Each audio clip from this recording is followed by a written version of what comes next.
Well, and I think maybe that's what gives it real value. You know, I mean, that's when it really you go, wow, I put everything into this, and I didn't know what was going to happen, and it happened. Yeah. And that, I mean, like, I just, I know from experience the regret for not attempting certain things. I can tell you, I can say that this is just a small example. When I was, I think like 4 years old or 5 years old, I remember I was in Pennsylvania. We have these grocery stores. It's kind of like a Kroger. It's called Wise Markets. And I was in Wise Markets, and my uncle Dick was a electrician, and he was actually working in this Wise Markets, like installing some kind of new something in the ceiling for them.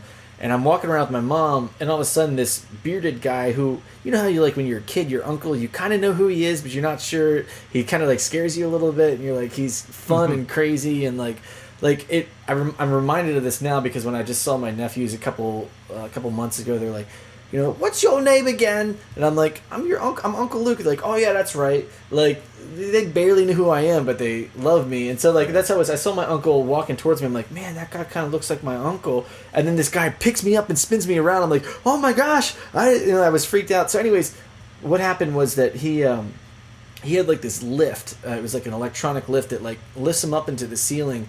And my whole life I've been terrified of heights. Like I love heights, but I'm scared of them.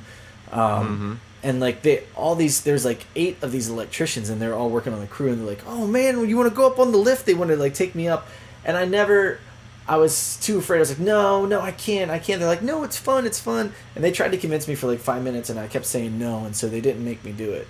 And I could say that I would put that in my top 5 regrets of my life, that I did not Yeah, go up on this stupid lift. And it's like something that small, like the regret for not trying is greater than the regret for trying and failing, you know? Like right.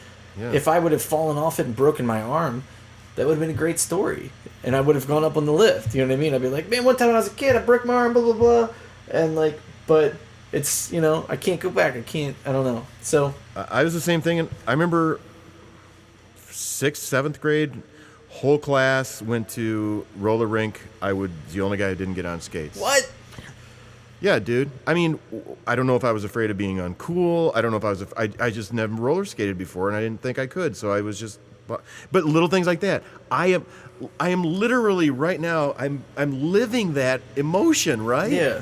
It's like, wait a minute. I just didn't roller skate that day, and I've roller skated a couple times since, and I'm no good at it. But I don't know why. I don't know why that fear stopped me, and I still think that central thing that somewhere inside of me goes, don't do it, Frank, because you don't want to fall or whatever. Yeah. You know, you don't want to be scared or whatever. I don't know. I mean,